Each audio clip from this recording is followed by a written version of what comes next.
चलिए गाइस ध्यान से देखिएगा, क्वेश्चन नंबर 5 बहुत इंपॉर्टेंट है आपके exam point of view economics में। ओके, 12th कॉमर्स का। तो क्या रहता है, देखिए, study the following table, figure and passage and answer the question given below. Any 2 करना होता है, 3 रहते हैं जिसमें से एनी 2 करना होता है।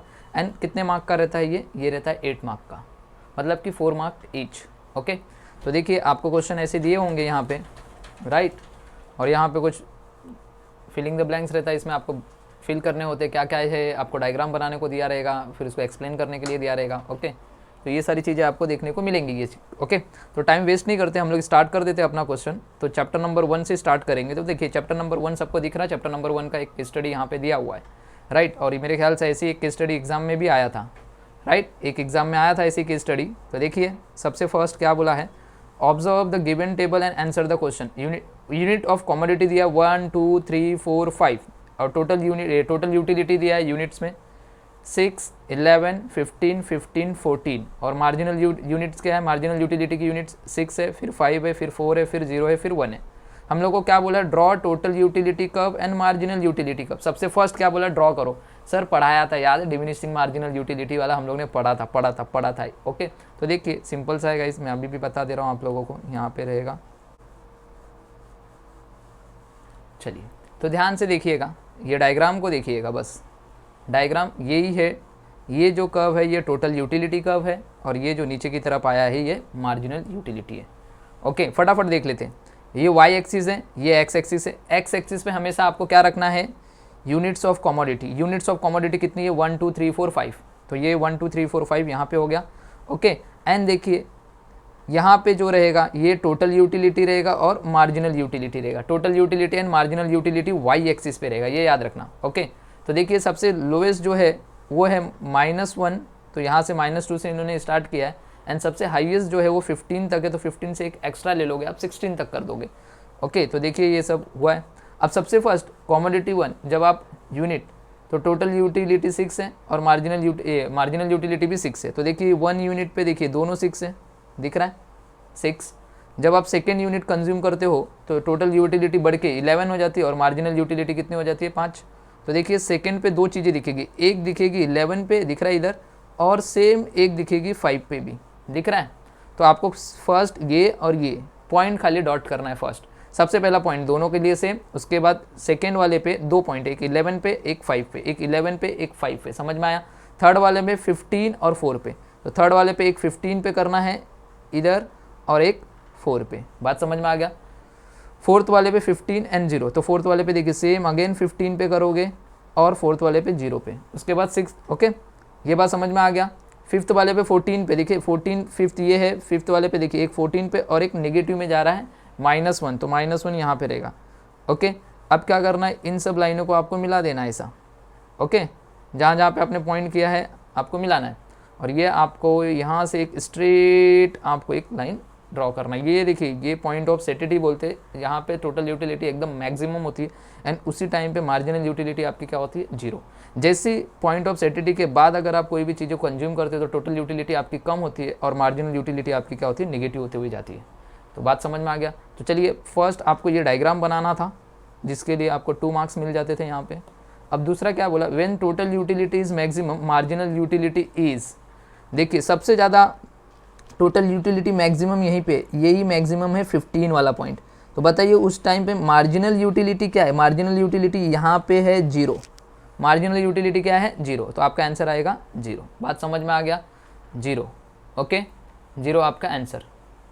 चलिए अब नेक्स्ट देखिए, when total utility falls marginal utility becomes. Okay, तो देखिए यहाँ से ये वाले पॉइंट से देखिए, ये पॉइंट ऑफ सेटिटी, यहाँ से टोटल यूटिलिटी क्या हो रही है, डिक्लाइन हो रही है, नीचे की तरफ आ रही है। तो बताइए इसके बाद से मार्जिनल यूटिलिटी क्या हो रही है, नेगेटिव होते जा रही है, बिकॉज यहाँ पे 0 है, यहाँ से क्या हो रही है, नेगेटिव की तरफ आ रही है। तो क्या होगा, मार्जिनल यूटिलिटी बिकम्स नेगेटिव। बात समझ में आ गया, क्या दिख रहा है, ख़त्म, फर्स्ट चैप्टर ख़त्म। इम्पॉर्टेंट है, कर लेना, अभी भी बोल रहा हूँ।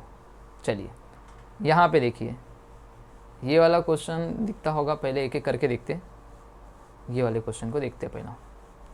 चलिए तो देखिए यहाँ पे क्या बोल रहा है, चलिए observe the following table and answer the following question. Price दिया हुआ है पर केजी 25, 30, 35, 40।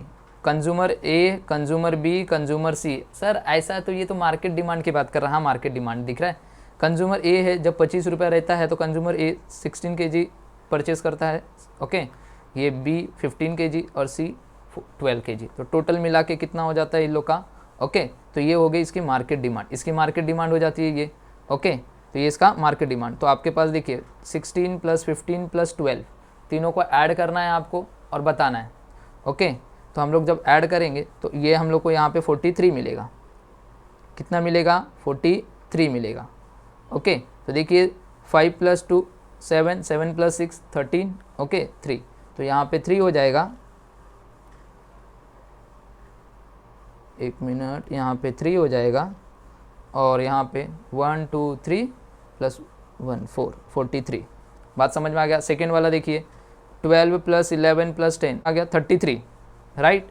ये 12 है, ये 11 है और ये देखिए ओके 33, यहाँ पे 2 यहाँ पे 1 है ना 33। चलिए नेक्स्ट 8 + 9 + 10, ओके, तो देखिए 10 + 19 हो गया, ये 9 करोगे प्लस 8 करोगे तो कितना हो जाएगा 27। चलिए नेक्स्ट देखिए 8 + 6 + 4, ओके 6 + 4 10 और ये हो गया 18। बात समझ में आ गया। तो गाइज ये आपको था कंप्लीट डिमांड शेड्यूल। आपको डिमांड शेड्यूल भी बनाना है। ओके, यहाँ पे डिमांड शेड्यूल बनाना है और ड्रॉ करना मार्केट डिमांड का based on above market demand schedule. Complete हम लोग ने ये डिमांड शेड्यूल को कंप्लीट कर लिया। Okay 43 33, okay 43 33 27 18। अभी ओके, अब इसके बाद बोला ड्रॉ करो आपको market demand curve and based on the market demand curve. देखिए यहाँ पे हमने ड्रॉ किया है।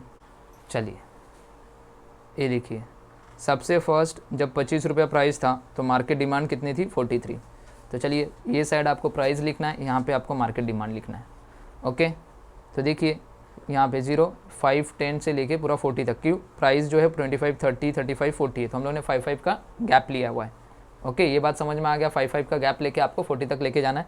एंड डिमांड देखिए हाईएस्ट जो मार्केट डिमांड है वो 43 तक है, तो 5 का इधर भी गैप ले लीजिए और 45 तक लेके चले जाइए। ओके, यहाँ पे मार्केट डिमांड लिखना है, यहाँ पे प्राइस लिखना है। अब सबसे फर्स्ट जब प्राइस 25 रुपया था तो आपकी डिमांड कितनी थी 43, तो 25 रुपया था तो देखिए डिमांड 45, यहाँ पे 40 और 45 के बीच में दिख रहा है, यहाँ पे 40 और 45 के बीच में 43 आएगा। तो ये बात समझ में आ गया। जब प्राइस 30 रुपीज़ था तो डिमांड 33 की थी, तो देखिए 30 और 35 के बीच में बराबर। जब प्राइस 35 था तो डिमांड कितनी थी 27, तो 35 था तो देखिए 25 और 30 के बीच में आ रहा है आपको थोड़ा सा। जब प्राइस 40 किया गया तो आपका डिमांड 18 था, तो 15 और 20 के थोड़ा सा इस साइड, मतलब नियरेस्ट टू 20 रहेगा। ओके, तो ये हो गया। अब सारी चीज़ों को, ये जो पॉइंट है, ये जो पॉइंट है, ये जो पॉइंट है, इन पॉइंटों को आपको क्या करना है, मिला देना है। इसको बोलते हैं डी डी, इसको बोलते हैं डिमांड डी डी, मतलब मार्केट डिमांड कर्व। बस खत्म, ये क्वेश्चन भी आपका कंप्लीट हो गया। कुछ था क्या? इनको इनको इनको ऐड करो। 43 12 + 11 + 10 33, 10 + 9 + 8 27, 8 + 6 + 4 18। बात समझ में आ गया क्या? खत्म। चलिए नेक्स्ट देखिए, ये क्वेश्चन इंपॉर्टेंट है गाइस, थोड़ा ध्यान दीजिएगा। क्या बोल रहा है? Observe the given diagram and answer the following questions. चलिए देखिए यहाँ पे फर्स्ट, ये ओरिजिनल डायग्राम जो है वो ये है, ये ओरिजिनल ओके डी डी, ये ओरिजिनल डायग्राम है। आगे क्या बोला है? Rightward shift in demand curve. Okay, rightward मतलब इसके इस साइड अगर जो डिमांड कर्व हुआ है तो डिमांड देखिए यहाँ पे बढ़ रहा है, राइट। यहाँ से देखिए पहले यहाँ पे था डिमांड कर्व, अब डिमांड कर्व यहाँ पे जा रहा है, मतलब कि आपकी डिमांड क्या हो रही है, बढ़ रही है, बट प्राइस बढ़ रहा है क्या? नहीं। तो इसको क्या बोलेंगे? Increase in demand. क्या बोलेंगे रे बाबा? Increase in demand. तो फर्स्ट का आंसर आएगा इंक्रीज इन डिमांड। बात समझ में आ गया क्या? फर्स्ट का आंसर क्या रहेगा? Increase in demand. समझ में आया? डिमांड आपका बढ़ रहा है। Second, leftward shift in demand curve. देखिए ये जो है इसके ये साइड, लेफ्ट साइड ना, ये जो है, तो यहाँ पे डिमांड क्या हो रहा है? ओरिजिनल डिमांड कर्व ये था, अब ये क्या हो रहा है? कम हो रहा है, तो ये क्या हो रहा है? Decrease in demand curve. क्या आ रहा है बच्चा? Decrease in demand curve. बात समझ में गया? बट प्राइस देखिए, प्राइस की अगर बात करें, प्राइस यहीं पे प्राइस ना ऊपर जा रहा है ना नीचे आ रहा है। कहीं ऊपर नीचे जा रहा है क्या प्राइस? नहीं, तो price remain constant. Okay, price हमेशा क्या रहेगा? ओपी ही रहेगा। दिख रहा है यहाँ पे ओपी लिखा हुआ है। ओके, प्राइस रिमेन्स ओपी रहेगा। ओके, ये बात समझ में आ गया। अब देखिए increase and decrease in demand comes under, किसके अंदर आते हैं? इंक्रीज और डिक्रीज इन डिमांड किसके अंदर आते हैं भाई? वेरिए ओके चेंज इन डिमांड में आते हैं। वेरिएशन इन डिमांड में तो एक्सपांशन एंड कॉन्ट्रैक्शन आता है, और इंक्रीज एंड डिक्रीज किस में आता है भैया? चेंज इन डिमांड में। ये किस में आते हैं? चेंज इन डिमांड में। बात समझ में आ गया क्या? 4 मार्क आपके हाथ से जाने नहीं चाहिए, बहुत इंपॉर्टेंट है गाइस। चलिए अभी देखिए क्वेश्चन नंबर 3, ये एक्सप्लेन द डायग्राम, राइट? दिख रहा है सबको? बोलो हाँ सर दिख रहा है। तो देखिए गाइस, ये क्वेश्चन देख के ही आपको पता चल रहा है ये तो एक्सपांशन और कॉन्ट्रैक्शन का ही है यार। देखिए अभी ये जो है इसमें क्या हो रहा है, देखिए प्राइस कम हो रहा है और डिमांड बढ़ रहा है, दिख रहा है? ओरिजिनल प्राइस, देखिए प्राइस ये है और क्वांटिटी ये है, राइट? तो प्राइस कम होगा, डिमांड बढ़ेगा, तो इसको क्या बोलते हैं बाबा? Expansion in demand, expansion in demand. तो डायग्राम ए जो है रिप्रेजेंट कर रहा है इन कौन सा? Expansion in demand. फर्स्ट का आएगा एक्सपांशन इन डिमांड। ओके बात समझ में आ गया? Expansion in demand. दूसरा देखिए बोल रहा है in diagram a movement of demand curve is in direction. देखिए डायरेक्शन देखिए, पहले यहाँ पे था, अब नीचे की तरफ आ रहा है, डाउनवर्ड हो रहा है, डाउनवर्ड नीचे की तरफ आ रहा है ना बच्चा, नीचे की तरफ आ रहा है। ये डिमांड कर्व नीचे की तरफ आ रहा है, डाउनवर्ड आ रहा है। कहाँ से? From left to right. तो इसका आंसर हो जाएगा from left to right downward. समझ में आया? समझ में आया क्या? देखो इधर। ओके चलिए नेक्स्ट वाला डायग्राम देखते हैं। देखिए यहाँ पे प्राइस ये था और क्वांटिटी डिमांड ये थी। प्राइस को बढ़ गया, प्राइस जब बढ़ गया तो आपकी डिमांड कम हो गई, दिख रहा है? अब क्या हो गया? इसको बोलते हैं कॉन्ट्रैक्शन, कॉन्ट्रैक्शन इन डिमांड। तो डायग्राम बी को देख के क्या लिखेगा? Represent dash in the demand. कौन सा डिमांड भैया? ये contraction. Okay contraction in demand. देखिए यहाँ पे मैंने लिखा है कॉन्ट्रैक्शन इन डिमांड, ये दिख रहा है आप लोगों को? Okay contraction in demand. अब यहाँ पे क्या बोल रहा है डायग्राम? देखिए in diagram B movement of demand curve. देखिए डिमांड कर्व जो है अब ये नीचे से ऊपर की तरफ जा रहा है, ये ऊपर की तरफ जा रहा है, ए नीचे बी है, ऊपर की तरफ जा रहा है, मतलब अपवर्ड, ऊपर की तरफ जा रहा है। तो क्या होता है बाबा? Upward. Okay right to left. Okay upward from left, right to left. समझ में आया? Upward from right to left. चलिए चैप्टर नंबर 3 जो था 3A खत्म। चलिए चैप्टर 4 बहुत इंपॉर्टेंट है। सबसे फर्स्ट ये याद रखो, मैं अभी भी बता रहा हूँ, रेग, रील, पेन एंड पेज, ये याद होना चाहिए, इम्पॉर्टेंट है। सर क्यों बता रहे हो? सर इम्पॉर्टेंट है ना, सुनना मेरा मुन्ना, पहले पढ़ना यार। इसका मतलब है रिलेटिवली इलास्टिक ग्रेटर देन 1, याद रखना। Okay relatively elastic greater than 1 याद हो जाएगा। रेग मतलब क्या? रील मतलब याद हो जाएगा relatively inelastic less than 1। समझ में आया? पेन परफेक्टली इलास्टिक इन्फिनिटी, एन से याद रखना infinity. Perfectly inelastic okay 0। बस ये याद रखना, ये 4 नाम याद हो गए ना, खत्म गाइस, पूरा खत्म।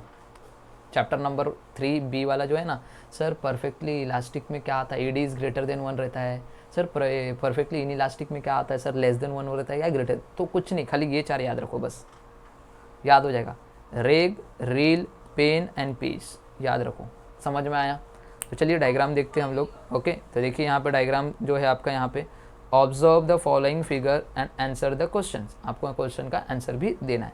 तो देखिए सबसे फर्स्ट आइडेंटिफाई एंड डिफाइन करिए the degree of elasticity of demand from the following demand curve. तो ये आपको दिया हुआ है एक्स एक्सिस, ये वाई एक्सिस है, और डिमांड कर्व जो है वो पैरेलल है वाई एक्सिस के। ओके ये देखिए यहाँ पे, तो इसको पहले क्या बोलेंगे, पहले ये जानने की कोशिश करते हैं। ओके तो देखिए सबसे फर्स्ट वाला जो है वो क्या है? परफेक्टली इनइलास्टिक डिमांड है। क्या है? Perfectly inelastic demand. जब भी डिमांड जो है वो पैरेलल टू वाई एक्सिस होता है, क्या? जब भी डिमांड का पैरेलल टू वाई एक्सिस होता है, ओके तो उसको हम लोग क्या बोलते हैं? Perfectly inelastic demand. क्या बोलते हैं रे बच्चा? Perfectly inelastic demand. ओके तो देखिए परफेक्टली इनइलास्टिक डिमांड में ईडी इज इक्वल टू क्या होता है? 0 होता है। Okay ED is equal to 0 मतलब क्या? आपको ये लिखना है परफेक्टली इनइलास्टिक डिमांड लिखना है, देन उसको एक्सप्लेन भी करना है परफेक्टली इनइलास्टिक डिमांड का मतलब क्या है।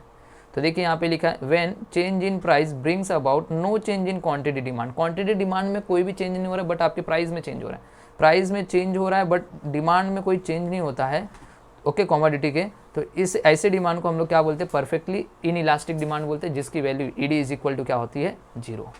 समझ में आया मैंने क्या बोला? ED is equal to 0। तो देखिए गाइस ये जो पहला है फर्स्ट वाला समझ में आया। अगर पैरेलल टू वाई एक्सिस है तो ईडी क्या होगा, ईडी इज इक्वल टू 0 होगा। और ये डिमांड को क्या बोलते हैं, परफेक्टली इन इलास्टिक डिमांड। आपको यहाँ से भी समझ में आ जाएगा, दिख रहा है परफेक्टली इन इलास्टिक डिमांड, इसकी वैल्यू 0 होती है, दिखे। ओके, बात समझ में आ गया। ओके चलिए नेक्स्ट बी वाला केस को देखिए। ओके ये पैरेलल टू एक्स एक्सिस है, पैरेलल टू एक्स एक्सिस है डिमांड कर्व। ओके जब पैरेलल टू एक्स एक्सिस रहता है तो उसको बोलते हैं परफेक्टली इलास्टिक डिमांड। क्या बोलेंगे, परफेक्टली इलास्टिक डिमांड। और परफेक्टली इलास्टिक डिमांड में क्या होता है, एन, इन्फिनिटी। वो याद हो जाएगा। डिमांड देखिए, डिमांड कहाँ तक जाएगा पता नहीं, इसलिए उसको बोलते हैं इन्फिनिटी। डिमांड को ही चेक करना है, डिमांड कहाँ तक जा रहा है, इन्फिनिटी। प्राइस में कोई चेंज नहीं हो रहा, होगा भी तो थोड़ा सा चेंज या फिर होगा भी नहीं प्राइस में, बट डिमांड क्या हो रहा है आपका, इन्फिनिटी से चेंज हो रहा है, तो इसलिए इन्फिनिटी आएगी यहाँ पे डिमांड।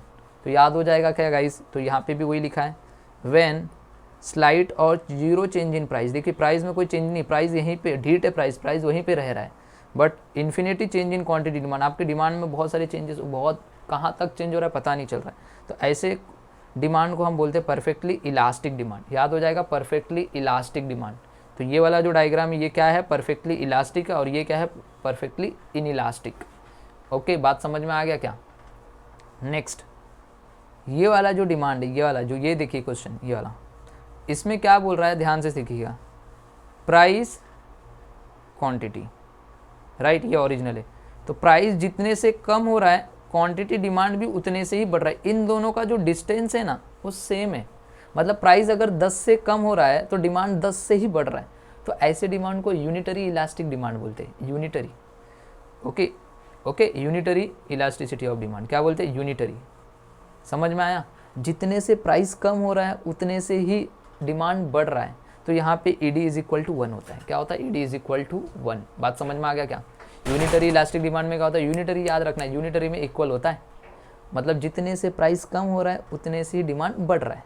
ओके तो यहाँ पे वही बोला, when change in price is brings about exactly, दिखा, exactly proportionate change in quantity demand of a commodity, demand is said to be unitary elastic demand बोलते हैं। बात समझ में आ गया, सिंपल सा था क्वेश्चन, कुछ था नहीं इसके अंदर चारों में।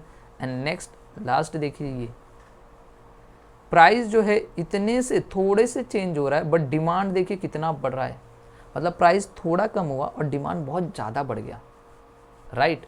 तो यहाँ पे क्या होगा, ईडी इज़ ग्रेटर देन 1 आएगा, ईडी इज़ ग्रेटर देन 1। मतलब क्या, आपको कैसे निकालना रहता है, सपोज ये देखिए, ये जो चेंज हो रहा है, ये जो चेंज हो रहा है, और ये आपको निकालने का फॉर्मूला देखिए, ईडी इज इक्वल टू, आप सिंपल सा ऐसे निकाल सकते हो, यहाँ पे मैं कर देता हूँ, देखिए ED is equal to, suppose ये जो डिमांड है, ये जो डिमांड है ये 30% से बढ़ रहा है, तो 30% न्यूमरेटर में आएगा, और डिनोमिनेटर में क्या आएगा, देखिए ये जो सप्लाई है, ये सॉरी डिमांड है, ये 10% से घट रहा है। तो इसको अगर हम लोग करेंगे तो ईडी की वैल्यू 3 आ रही है, 3 मतलब ग्रेटर देन 1 है।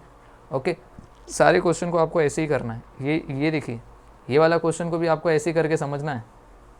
ये 10 से हो रहा है और ये भी 10 से हो रहा है, तो क्या हो जाएगा, डिमांड ऊपर लिखने का, ओके प्राइस नीचे, तो ये हो गया 1 इक्वल टू 1 आ रहा है। समझ में आया। अब ये वाले डायग्राम को भी देख लो, डिमांड किधर तक जा रहा है कुछ पता ही नहीं है डिमांड का।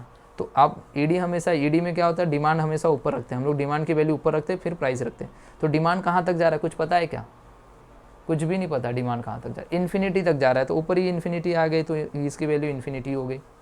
अब यहाँ पे देखिए, ये वाले केस में देखिए, परफेक्टली इनइलास्टिक में प्राइस आपका ऊपर नीचे हो सकता है, ओके, बट डिमांड देखिए, डिमांड ढीट एक ही जगह पे, ओके। तो ऐसे केस में ईडी इज इक्वल टू क्या होता है, 0 होता है।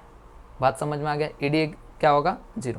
तो गाइज आई होप आपको ये समझा रहेगा, आपको ऐसे ही करना है सब, ओके। अब बस ये 4 नाम याद रखिए। रिलेटिवली इलास्टिक में क्या होता है, greater than 1, relatively in elastic में क्या होता है, लेस देन 1, परफेक्टली इलास्टिक में इन्फिनिटी, परफेक्टली इन इलास्टिक में 0। ये याद रखो, यूनिटरी वाला तो 1 होता ही है। समझ में आया। तो गाइज ये सारे के सारे चारों हम लोग ने कंप्लीट कर दिया। रिलेटिवली इलास्टिक डिमांड है, ग्रेटर देन 1 है। बात समझ में आ गया, ओके। तो ये खत्म हो गया क्वेश्चन ये। अब देखिए नेक्स्ट क्वेश्चन, ये बहुत इंपॉर्टेंट है। क्या बोल रहा है देखिए, इन द अबो डायग्राम, हाँ चलिए देखिए यहाँ पे, in the following diagram A E is the linear demand curve. A E जो है वो एक लीनियर डिमांड कर्व है। लीनियर मतलब एक straight line, linear demand curve, A और ई, ए इधर है, ई इधर है, okay. Curve of a commodity है किसी का। On the basis of the given diagram state whether the following statement are true और फॉल्स। हमको बोल रहा है कि आप बताइए वो स्टेटमेंट ट्रू है या फिर फॉल्स है, and give reason to your answer, और आपका रीज़न बताइए उसके पीछे। सिंपल है रे बाबा, कुछ नहीं है। देखिए एक स्ट्रेट लाइन है, ओके। तो इस स्ट्रेट लाइन का अगर जो मिडल पार्ट है जो डी है, अगर मैं बोलूँ ये डी, तो इसको मैं यहाँ से यहाँ तक स्ट्रेट लाइन की अगर वैल्यू की बात करूँ, ये पूरा एक स्ट्रेट लाइन जो इसकी वैल्यू हम लोग पकड़ लेते हैं, टोटल पूरा है 8। क्या है? 8। मान के चलो ये 8 है टोटल, ओके ओके। पूरा यहाँ से यहाँ तक का, यहाँ से यहाँ तक का, तो जो डी पॉइंट है वहाँ पे कितना होगा? 4, मतलब ये यहाँ तक 4 रहेगा। तो ये सी से ई की वैल्यू कितनी होगी? सी से ई की वैल्यू रहेगी 2, ये 2, और डी से सी की वैल्यू रहेगी 2। बात समझ में आ गया? और बी से डी की वैल्यू जो भी रहेगी, बी डी, ये भी 2 और ऊपर वाला भी 2। बात समझ में आ गया क्या? ऐसा बात समझ में आ गया? 2 का डिफरेंस है, राइट। तो देखिए एट पॉइंट सी, ये वाली पॉइंट की बात कर रहा है। एट पहला demand at point C is relatively elastic demand. हमको पूछ रहा है कि जो डिमांड पॉइंट सी है वो रिलेटिवली इलास्टिक है क्या?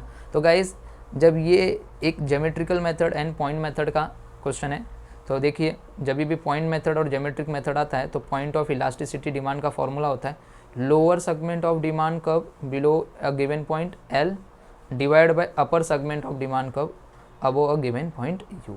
तो लोअर डिवाइड बाय अपर करना होता है। तो चलिए, तो देखिए पॉइंट सी की बात कर रहा है, पॉइंट सी के लोअर कौन है? सी और ई।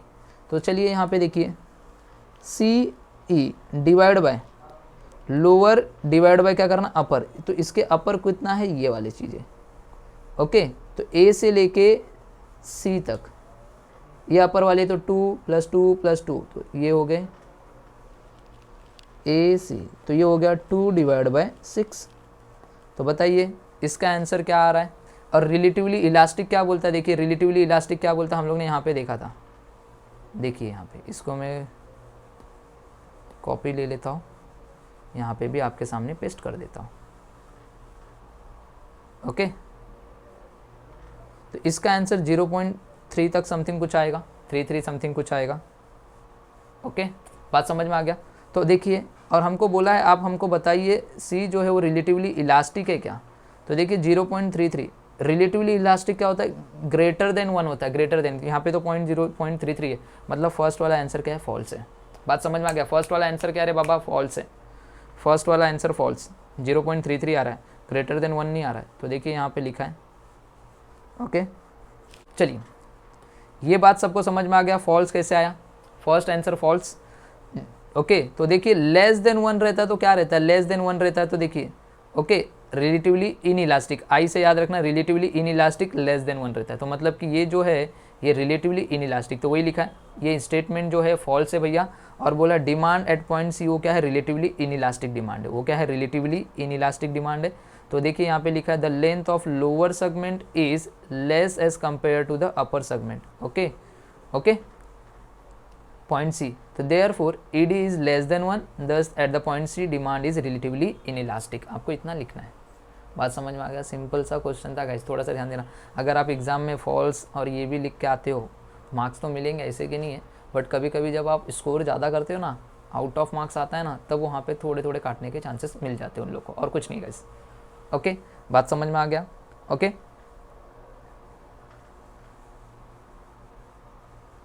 चलिए नेक्स्ट, अभी यहाँ पे देखिए डिमांड एट पॉइंट बी, और बोला है कि बताइए वो यूनिटरी इलास्टिक डिमांड है क्या? पॉइंट बी की बात कर रहा है। बी, अरे बी को देख के ही पता चल रहा है, बी तो इधर है, ऊपर है। हाँ, डी बोलता तो यूनिटरी, यूनिटरी में देखिए इक्वल रहता था, यूनिटरी में इक्वल रहता था। डी अगर मिडल में है तो डी बोलता तो वो यूनिटरी था, बट बी बोल रहा है तो बी क्या है रे बाबा? वो यूनिटरी नहीं है रे बाबा। तो चेक कर लेते क्या है। तो फॉल्स तो पहले पता चल गया ये फॉल्स है, उसके बाद चेक करते हैं। तो देखिए बी बोला है तो लोअर सेगमेंट क्या है? पहले बी ई, तो हम लिखेंगे B E divide by B A. समझ में आया? तो 6 डिवाइड बाय 2, ये हो गया 3। ये ED इज ग्रेटर देन 1 है, ओके ईडी की जो वैल्यू इलास्टिसिटी ऑफ डिमांड की वैल्यू क्या आ रही है, ग्रेटर देन 1 है, मतलब 3 आ रहा है ना, 3 क्या है, ग्रेटर देन 1 है ना, तो ग्रेटर देन 1 क्या है, रिलेटिवली इलास्टिक। तो ये क्या रहेगा सेकेंड वाला बी वाला, demand at point B is relatively elastic demand है, इसीलिए लिखा the length of lower segment is more as compare to the upper segment at point B, तो therefore ED is greater than 1, thus the at point B demand is relatively elastic. बात समझ में आया मेरा मुन्ना लोग, सिंपल। थर्ड वाला देखिए, at point D perfectly inelastic demand, point D, अरे डी वाला तो अभी बताया था कि ये तो यूनिटरी है, तो देखिए ना लोअर सेगमेंट ये है और अपर सेगमेंट ये है, तो लोअर सेगमेंट क्या है, डी ई, चलिए इसका भी कर लेते हैं। तो देखिए डी ई, न्यूमरेटर में हमेशा नीचे वाला सेगमेंट पहले लिखना है आपको, न्यूमरेटर में नीचे वाला जो इसके नीचे का पार्ट है, और ऊपर का पार्ट क्या है, डी के ऊपर का ए और डी, तो चलिए ए से लेके डी तक, तो ये हो गया 4 डिवाइड बाई 4, भैया ये आ रहा है यूनिटरी है, ओके ये यूनिटरी है। थर्ड वाला जो डी है वो यूनिटरी है, और यहाँ पे परफेक्टली इनइलास्टिक, ये भी फॉल्स दिख रहा है, ये भी क्या है, फॉल्स है। Demand at point D is a unitary elastic demand, the length of lower segment is equal to the upper segment at the point D, therefore ED is equal to 1, thus the point D is a demand, it is unitary elastic. चलिए last जो बोला है, demand at point A perfectly elastic demand, demand point A दिख रहा है ये वाला, okay अब ये पॉइंट ए पे है, तो बताइए इसका जो डिमांड कब बनेगा, वो ऐसे बनेगा, राइट ये, तो बताइए ऐसा जो डिमांड कब बनता है, इसको क्या बोलते हैं, तो हमने इधर ही देखा था, देखिए यहाँ पे ये वाले डिमांड कब को, सेकंड वाला परफेक्टली इलास्टिक ही बोलते हैं इसको, दिख रहा है, तो बताइए परफेक्टली इलास्टिक ही बोला है क्या इसको भी, हाँ सर परफेक्टली इलास्टिक ही बोला, मतलब ये answer is true. Okay the length of the upper segment is 0, okay length of upper segment is 0, ए की जो वैल्यू है, ए जो यहाँ पे इसकी वैल्यू तो 0 ही है ना, यहाँ पे 0 है, दिख रहा है ये यहाँ पे 0 है, तो ऊपर अपर सेगमेंट क्या रहेगा 0, ओके और लोअर क्या रहेगा भैया, लोअर 8 डिवाइड बाई 0, 0 से किसी में जाता ही नहीं, तो उसको इन्फिनिटी बोलते हैं, ओके तो इसका आंसर आएगा इन्फिनिटी। ओके तो गाइज ये भी चैप्टर हम लोग ने कंप्लीट कर दिया, बात समझ में आ गया क्या, देख थोड़ा स्लो लेके जा रहा हूँ, बट आपको दोबारा मेहनत नहीं करनी पड़ेगी, बात समझ में आ गया। चलिए next chapter number 4, supply schedule देखिए ऑफ चॉकलेट। प्राइस 10 रुपया था, सप्लाई हम 200 करते थे, प्राइस बढ़ गया, सप्लाई थोड़ा ज़्यादा होगा भाई, फिर से सप्लाई अब कितना होगा वो पता नहीं, अपन निकालेंगे, डोंट वरी गाइस, निकालेंगे, डोंट वरी, अपन निकालेंगे, समझ में आया। चल 15 रुपया था, कितना होगा पता नहीं, 20 था 300, 25 था 350, दिख रहा है 50 का शायद से डिफरेंस दिख रहा है, 50 का डिफरेंस लिख रहा है, तो 50 बताना, 200 में 50 ऐड करो, कितना हो गया 250, बात समझ में आ गया। तो इधर कितना हो जाएगा 400, इधर 450, इधर 500, बन गया है। देखिए ये डायग्राम यही बोला, complete the above supply schedule, इसको बनाओ ऐसे ही, तो नीचे आप आंसर लिखना, यही डायग्राम को बनाना और इसको भर देना इसी, बात समझ में आ। कैसे पता चला, 300 से 350 के बीच में कितने का गैप है, 50 का, तो हर वाले में हर जो डिस्टेंस है उसमें 50-50 का गैप रख दो, समझ में आ गया। ये हो गया, डायग्राम बनाने को बोला ना, diagram from the above supply schedule बना दो। 10 पे देखिए, ये जो है हमेशा इस साइड प्राइस रहेगा और यहाँ पे क्वांटिटी सप्लाई रहेगा, दिख रहा है इधर सप्लाई ऑफ चॉकलेट, ओके हमेशा वाई एक्सिस पे क्या रहेगा रे मेरा मुन्ना, प्राइस, एक्स एक्सिस पे क्या रहेगा, सप्लाई और डिमांड, बात समझ में आ गया। अगर सप्लाई है तो सप्लाई, डिमांड रहेगा तो डिमांड। जब 10 रुपया प्राइस था तो हम लोग कितना क्वांटिटी सप्लाई करते थे, ओके तो देखिए 10 रुपया था तो हम क्वांटिटी सप्लाई करते थे 200, जब 15 किया तो 250, 15 किया तो कितना 250, देखिए 15 किया तो 250, दिख रहा है, जब 20 किया तो 300, जब 25 किया तो 350, जब 30 किया 400, जब 35 किया 450, जब 40 किया 500, दिखा। तो अभी ये पॉइंट पे हम लोग को क्या करना है, ऐसे रखना और एक स्ट्रेट लाइन बनना, जिसको हम लोग सप्लाई ऐसे बोलेंगे, सप्लाई कब, और ये अपवर्ड ऊपर की तरफ जा रहा है, बात समझ में आ गया। ओके ऊपर की तरफ जा रहा है ना, सप्लाई कब किधर जा रहा है, ऊपर की तरफ जा रहा है। तो हम लोग को बोला state the relationship between price and quantity supply, okay relation बताने के बोल रहा है। देख प्राइस 10 से 15, 15 से 20, प्राइस बढ़ रहा है, सप्लाई भी बढ़ रहा है क्या, अरे हाँ सर ऐसा अगर बढ़ता रहता है ना, प्राइस भी बढ़ रहा है सप्लाई भी बढ़ रहा है, इसको बोलते हैं डायरेक्ट रिलेशन। क्या बोलते हैं मुन्ना, डायरेक्ट रिलेशन, बात समझ में आ गया। तो देखिए वही लिखा है इधर, ये देखो आंसर यहाँ पे दिख रहा है, छोटे छोटे में देख लेना, एडजस्ट कर लेना। It can be observe that, हमने ऑब्जर्व किया, the price rises from 10 to 40, price 10 से 20, 20 से 30, 30 से 40 हुआ, तो हमारा सप्लाई भी क्या हुआ, बढ़ गया ना बच्चा। The supply also rises from 200 से 500 यूनिट्स तक, thus there is a direct relationship between price and quantity supply. खत्म 4 नंबर का सम दिखा, 4 नंबर का सम खत्म। नेक्स्ट है मार्केट सप्लाई, दिख रहा है मार्केट सप्लाई दिख रहा है। गाइज ये क्वेश्चन में आप मेरे ख्याल से कुछ मिस्टेक है या नहीं मिस्टेक है मुझे पता नहीं अभी तक, बट मेरे को तो लग रहा है कुछ मिस्टेक है, बट जैसा दिया है वैसा मैंने कर दिया है। ओके, रहेगा तो रहेगा, कोई बात नहीं, बिकॉज सप्लाई कर्व कैसा रहता है, ऊपर की तरफ जाता रहता है। तो यहाँ पे जो सप्लाई कर्व है देखिए, जा तो ऊपर की तरफ रहा बट उसके बाद ऐसा जा रहा है। हो सकता है क्वेश्चन रॉन्ग रहा हो, अब मैं इसका कुछ तो बता नहीं सकता हूँ, बट आपको जैसा है, जितना एक्सप्लेनेशन मुझे है, मुझे जहाँ तक पता है मैंने उतना लिखा हुआ है, उसके आगे आप लोग देख लेना। ओके, तो देखिए ऑब्जर्व करने के लिए बोला market supply schedule of potatoes and answer the following questions. Price दिया देखिए, टोटल 100 है, ये 45 है और ये 20 है, तो बताइए ये कितना रहेगा। अरे जब टोटल ही 100 है और ये 45 है और ये 20 है तो ये कितना रहेगा। सिंपल सा क्वेश्चन है ना गाइस, फटाफट बताओ कितना होगा। आता है तो बताओ, किसी को आ रहा है तो बताओ गाइस। तो चलिए देखिए 45 और 20 कितना हो गया रे बाबा, 65, तो ये 35 रहेगा ना मुन्ना, समझा, ये कितना रहेगा 35।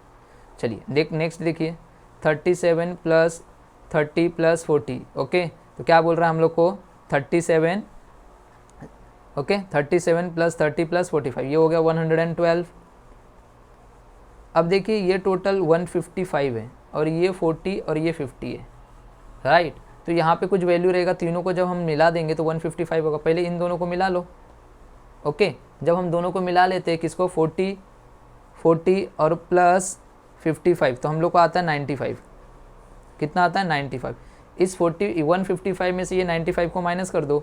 ओके, 155 में से जब हम लोग 95 को माइनस करेंगे तो गाइज ये जो वैल्यूज होती है वो 60 आएगी ना, ये 60 है। बात समझ में आ गया। चलिए उसके बाद देखिए ये 44, ये 50 और यहाँ पे 154 है। तो चलिए 50 प्लस 44, तो हम लोग 50 प्लस 44 करते हैं ना, तो ये 94 होता है। 94 में हम लोग को कितना ऐड करना पड़ेगा बताइए कि 154 हो जाए। तो 154 में से 94 माइनस कर दो तो ये भी 60 आ जाएगा। तो देखिए हमने ये जो डायग्राम था, ये डायग्राम हमने बना दिया। ओके, डायग्राम को भर दिया। तो वो यहाँ पे बोला complete the quantity of potato supply by the forms market in the above table. ये टेबल को भरना था, ये टेबल को भरा तो 2 मार्क्स। कितना मार्क्स, 2 मार्क्स। चलिए आगे देखिए, अब बोला draw the market supply curve from the schedule and explain it. चलिए ड्रॉ करना है। सेम, जब 1 रुपया प्राइस था तो सप्लाई कितना था 100 kg, तो प्राइस हमेशा मैंने बोला वाई एक्सिस पे और सप्लाई हमेशा एक्स एक्सिस पे। तो देखिए 1 2 3 4, तो प्राइस हम लोग ने 1 2 3 4 यहाँ पे लिख दिया, राइट। उसके बाद देखिए सप्लाई 100 है, 112 है, 155 है, 154 है। तो हम लोग ने देखिए यहाँ पे सप्लाई 100 से स्टार्ट किया है एंड 160 170 तक लेके गए। तो जब ये 1 रुपीज़ था तो हमारा सप्लाई 100 था, तो 1 रुपीज़ था तो 100 दिख रहा है यहाँ पे। ओके, जब 2 रुपीज़ था तो सप्लाई कितना था 112। तो देखिए 110 120 के बीच में कहीं पे 112 रहेगा, दिखा। उसके बाद जब प्राइस 3 रुपया था, ये 155 था। तो जब प्राइस 3 रुपया था देखिए 155 बीच में। जब प्राइस 4 रुपीज़ किया तो ये कितना 154 दिख रहा है। ओके, तो गाइज़ ये लिया है। तो हम लोग ने ये डायग्राम, तो ये क्या है, ये जो ऐसा बनाया है इसको बोलते हैं सप्लाई एसएस, मतलब मार्केट सप्लाई कर्व। ओके, तो अभी यहाँ पे बोला कि इसको एक्सप्लेन करने के लिए भी बोला है ना, एक्सप्लेन इट। तो देखिए क्वेश्चन कैसा है कि सप्लाई कर्व हमेशा बढ़ता ही रहता है। तो 155 के बाद 154 हो गया। क्या हो गया गाइस, 154 हो गया। तो कुछ प्रॉब्लम हुआ रहेगा, मेरे को तो इसका उतना बता नहीं सकता हूँ कि क्या है, क्वेश्चन रॉन्ग है कि क्या है, बट आप लोग एक बार चेक कर लीजिएगा। चलिए अब देखिए आगे इसको एक्सप्लेन करना है। तो मैंने एक्सप्लेन कर दिया है कि ये जो एक्सिस है ये कौन सा है, एक्स एक्सिस है, इस पर क्या है क्वांटिटी सप्लाई। तो लिख दिया quantity supply is shown on the x axis and price जो है वो वाई एक्सिस पे शोन हो रहा है। तो सप्लाई कर्व जो है ऐसे ऐसे स्लोप अपवर्ड की तरफ जा रहा है, from left to right indicate कर रहा है direct relationship between price and market supply. तो गाइज इस तरह हम लोग का ये चैप्टर नंबर 4 भी कंप्लीट हो गया। ओके, सप्लाई वाला। अब चैप्टर नंबर 5 बस last, chapter number 5 last. Okay, इसके बाद कोई भी केस स्टडी नहीं है। ओके, ऐसे टाइप के। तो चलिए देखिए, ऑब्जर्व करने को बोला the table and answer the questions. 10 है, डिमांड इतना है, सप्लाई इतना है, तो demand is greater than supply, बराबर है ना। डिमांड जो है सप्लाई से ज़्यादा है। अब देखिए जब प्राइस 20 रुपया हुआ, डिमांड जो है प्राइस बढ़ा, डिमांड आपकी कम हुई, तो सप्लाई क्या होगी, बढ़ेगी। तो देखिए कितने से बढ़ रहा है वो इंपॉर्टेंट है, कितने से बढ़ रहा है। तो देखिए गाइस हमेशा यहाँ जब ये 100 से घट रहा है और यहाँ पे कितने से बढ़ेगा अभी तक कुछ पता नहीं, आगे देख लेते हैं। यहाँ पे जब प्राइस बढ़ा तो डिमांड देखिए कितने से, अभी इसका पता चल गया कि 100 से घट रहा है, दिख रहा है 100 से घट रहा है। तो ये हो गया, ये यहाँ पे अगर रहेगा तो 400 से कितना होगा 300, और ये 300 200 तो 200 से 100। ये बात समझ में आ गया इतना, ये बात समझ में आ गया। ओके, अब देखिएगा गाइस यहाँ पे सप्लाई की बात करते हैं। अगर ये 500 है, ये 100 है, और ये जो 30 यहाँ पे 300 300 दोनों बराबर है, राइट। तो देखिए यहाँ पे कैसे करना है, सप्लाई घटा 100 से तो डिमांड घटा 100 से तो सप्लाई बड़ा रहेगा 100 से। तो यहाँ पे 200, यहाँ पे 300, यहाँ पे 400, यहाँ पे 500। तो ये जो फिलिंग द ब्लैंक्स बोला था, ये वाला कॉलम, ये आपका कंप्लीट हो गया, भर दिया आपने। ओके, बात समझ में आ गया, ये बात समझ में आ गया। आगे बोला है डराइव करो इक्विलिब्रियम प्राइस बताइए from the above schedule with the help of suitable diagram. तो देखिए हम लोग डायग्राम को बना लेते हैं। तो फर्स्ट जब 10 रुपीज़ था, डिमांड 500 की थी और सप्लाई 100 का था। जब 10 था, ओके, तो देखिए डिमांड कितना है 500, ओके, तो डिमांड यहाँ पे रहेगा 500। देखिए मैं लिखते हुए जा रहा हूँ, आप लोग लाइन, ये रहेगा डिमांड पहला, और सप्लाई कितने पे था 10 रुपये पे 100, तो सप्लाई देखिए यहाँ पे रहेगा 100। बात समझ में आ गया, पहला पॉइंट। फिर दूसरा पॉइंट देखिए 20 रुपये में 400 और 200, तो 400 देखिए 20 रुपये में 400 इधर है, यही है ना 400 इधर रहेगा,